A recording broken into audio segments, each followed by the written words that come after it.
Quatrième et dernier épisode du feuilleton de la rédaction sur l'arbitrage en Normandie. Ce soir, nous sommes au lycée des Bruyères à Sotteville-lès-Rouen.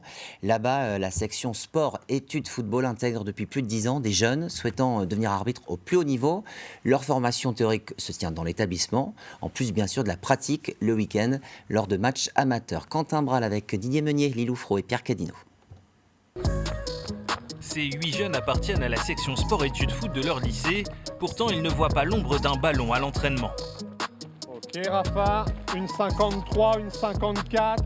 Loin des standards et des rêves de leurs camarades de classe, eux veulent devenir arbitres professionnels et il faut être prêt physiquement.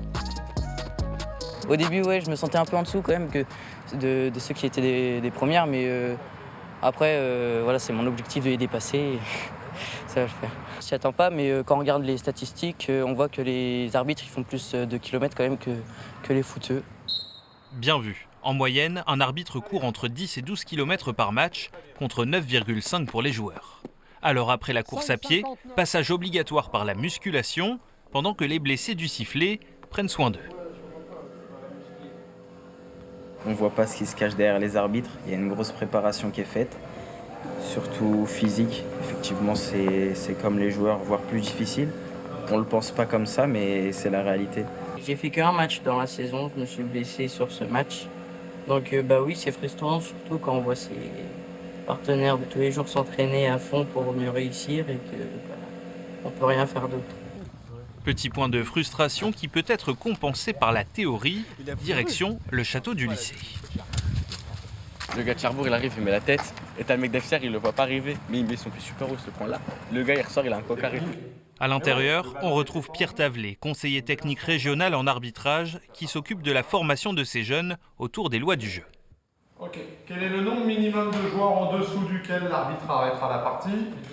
Mais le cœur des cours, c'est l'analyse des performances du week-end, car ici, certains officient au plus haut niveau national chez les moins de 19 ans. Très bien, ok. Et alors, aucun intérêt de rester à l'endroit de la faute, parce que lui, il va pas t'attendre, hein. Donc là, il botte et tout de suite, t'as 20 mètres de retard. Quand un garçon fait une erreur et qu'on apporte la solution elle est pour tout le monde parce qu'ils peuvent demain être amenés à avoir cette même décision à prendre. L'essentiel, c'est qu'on tende vers la décision la plus juste et la plus admise et la plus comprise, surtout. À côté, il ne faut pas oublier que ces jeunes sont avant tout lycéens. La priorité n'est pas le sifflet. De pouvoir conjuguer réalisation scolaire, préparation aux études supérieures et se faire plaisir dans sa passion sportive, quelle qu'elle soit, je pense que ça complète utilement les années lycée. Avant de se quitter, petit passage par l'internat où Gaël et Raphaël travaillent d'arrache-pied pour atteindre leur objectif. D'ailleurs, quel est-il? Pourquoi faire ces études d'arbitre? La Coupe du Monde serait bien, mais Ligue des Champions, Coupe du Monde, mais entre ce qu'on dit et ce qu'on fait, il y a la différence. Et ce qu'on peut aussi avoir, il y a une différence. Prendre les étapes une par une, gravir les échelons pour arbitrer peut-être un jour les rencontres les plus prestigieuses. Certains rêvent de jouer une finale de Coupe du Monde, eux rêvent de l'arbitrer.